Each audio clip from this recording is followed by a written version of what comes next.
നാൽപ്പാമരാതി കേര തൈലം അത്യാവശ്യം ട്രെൻഡിങ്ങിൽ നിൽക്കുന്ന ഒരു പ്രോഡക്റ്റ് തന്നെയായിരുന്നു.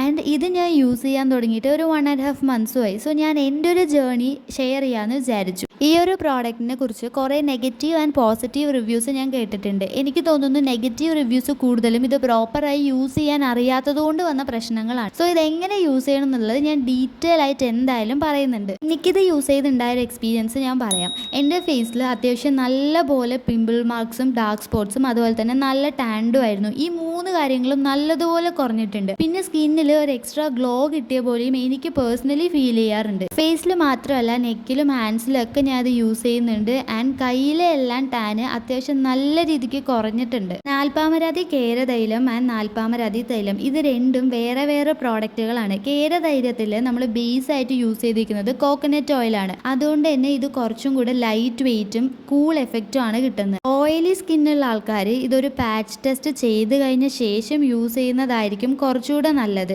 ആയുർവേദയിൽ സ്കിൻ ഡിസീസിനെ ട്രീറ്റ് ചെയ്യുന്ന ഒരു മെഡിസിൻ ആണിത്. അതുകൊണ്ട് തന്നെ സൈഡ് എഫക്റ്റുകളൊന്നും വരാനുള്ള ചാൻസ് ഇല്ല. സ്കിന്നിൽ ഇതൊന്ന് അപ്ലൈ ചെയ്ത് നല്ലപോലെ മസാജ് ചെയ്ത് 45 മിനിറ്റ്സ് വെച്ച ശേഷം വാഷ് ഔട്ട് ചെയ്താൽ മതി.